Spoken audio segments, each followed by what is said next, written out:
Shalom Bapak Ibu Saudara-saudari yang terkasih di dalam Yesus Kristus Tuhan kita. Senang sekali karena pada saat ini kembali saya dapat menyapa Bapak Ibu Saudara-saudari dimanapun Anda berada melalui suara pengembalaan Gereja Isa Al-Masih Jemaat Banyumanik. Dan pada saat ini kembali kita akan bersama-sama merenungkan firman Tuhan yang saya ambil dari kitab 2 Samuel pasal yang ke-22 ayat 21 sampai dengan ayat yang ke-25. Firman Tuhan berkata demikian: Tuhan memperlakukan aku sesuai dengan kebenaranku, Ia membalas kepadaku sesuai dengan kesucian tanganku, sebab aku tetap mengikuti jalan Tuhan dan tidak menjauhkan diri dari Allahku sebagai orang fasik. Sebab segala hukumnya aku perhatikan dan dari ketetapannya aku tidak menyimpang. Aku berlaku tidak bercela kepadanya dan menjaga diri terhadap kesalahan. Karena itu Tuhan membalas kepadaku sesuai dengan kebenaranku, sesuai dengan kesucianku di depan matanya. Ya, dari pembacaan firman Tuhan pada saat ini saya akan mengajak kita untuk merenungkan sebuah tema, yaitu miliki cara pandang hidup yang benar. Sekali lagi, miliki cara pandang hidup yang benar.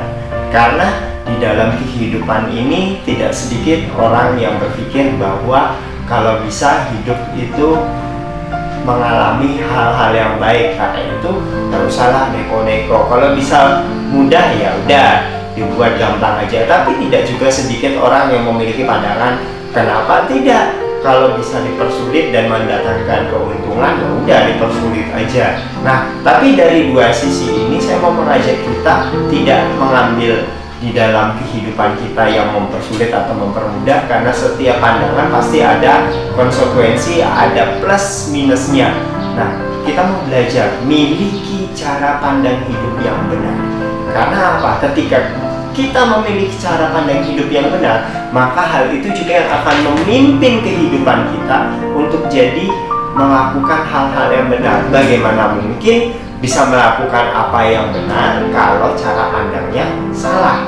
Contohnya, ada orang yang menganggap bahwa udah yang penting saya bisa menolong orang dengan cara mencuri. Makanya ada kisah yang namanya Robin Hood. Saya mau menolong orang dengan cara mencuri. Caranya ingin menolong itu bagus, tapi tindakannya karena salah, yaitu mencuri, ini jadi sesuatu yang tidak baik. Dan kita mau belajar di dalam kehidupan kita bahwa kita mau hidup memiliki cara pandang hidup yang benar, karena dari cara pandang hidup yang benar ini akan memimpin kita untuk melakukan hal-hal yang benar.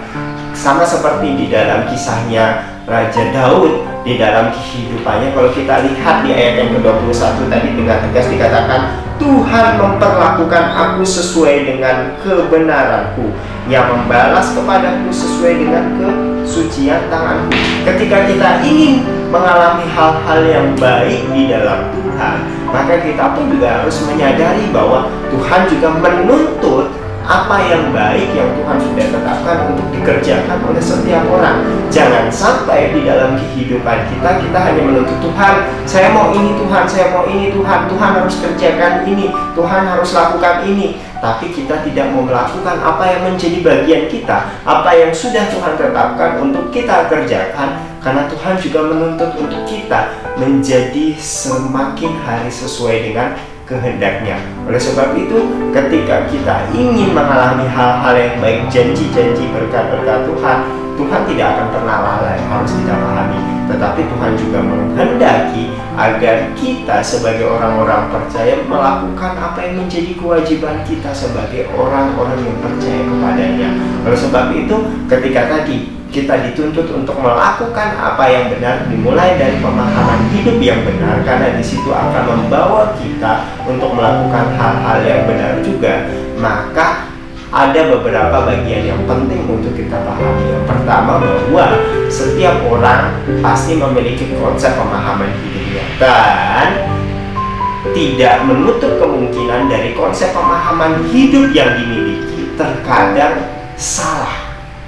Oleh sebab itu, kita harus belajar. Kalau memang konsep hidup kita salah, maka kita harus belajar untuk mau memperbaikinya. Jangan sampai kita paksakan, saya biasanya begini kok, saya harusnya begini kok. Padahal itu salah. Mau tidak mau kita harus belajar. Oke, saya salah dan saya mau belajar memperbaikinya. Nah, ketika kita belajar memperbaikinya, maka kita juga harus belajar apa sih yang benar itu. Nah, dimulai dari kebenaran firman Tuhan itu. Kita belajar pahami apa yang menjadi kehendak Tuhan. Baca firman Tuhan, makanya sangat penting untuk ketika kita ingin memiliki pemahaman yang benar, kita harus juga membangun dasar yang benar dari kebenaran firman Tuhan. Jangan sampai kehidupan orang percaya tidak suka membaca firman Tuhan, padahal firman Tuhan menjadi dasar kebenaran kita untuk kita belajar. Oh ya, ini yang ternyata Tuhan kehendaki. Oh, ini yang Tuhan tidak suka. Kita belajar untuk melakukan apa yang dikehendaki dan tidak melakukan apa yang tidak Tuhan suka. Itu yang kita pelajari di dalam kehidupan kita. Karena tidak sedikit orang di dalam kehidupannya tadi memaksakan, saya sukanya ini padahal ini bertentangan dengan kebenaran firman Tuhan. Kita belajar, ya, kalau ini salah saya mau belajar untuk tidak lakukannya. Saya mau belajar untuk terus semakin hari semakin mengerti kehendak Tuhan. Oleh sebab itu, dari tadi menyadari keterbatasan kita sebagai manusia memiliki kekurangan, kita belajar, dan belajar itu dari kebenaran firman Tuhan. Dan terus yang ketiga, kita belajar juga untuk mau menghidupi kebenaran firman itu terus menerus sehingga menjadi sebuah kebiasaan hidup kita sebagai orang percaya. Karena tadi membangun kebiasaan yang benar itu tidaklah mudah. Sama seperti yang kita alami saat ini saja. Ketika pandemi terjadi, COVID-19 terjadi, ada sebuah aturan yang ditetapkan oleh WHO dan itu juga diajarkan oleh pemerintah, dikumandangkan untuk ayo lakukan cuci tangan, baik ketika pergi maupun sesudah sampai ke tempat tujuan cuci tangan. Tapi kayaknya susah sekali untuk cuci tangan. Ayo pakai masker, tapi kayaknya susah sekali untuk pakai masker. Nah, padahal hal-hal itu baik dilakukan untuk menjaga kesehatan kita, tetapi susah tadi. Makanya harus dimulai kerjakan terus-menerus sehingga kebiasaan yang baik bisa menjadi sesuatu yang kita hidupi hari lepas hari. Nah, ini juga yang saya mau katakan, ketika kita melakukannya di dalam kebenaran firman Tuhan, tidak hanya sekali tapi kita dituntut untuk terus-menerus, maka jadikanlah kebenaran firman Tuhan untuk menjadi kebiasaan hidup kita.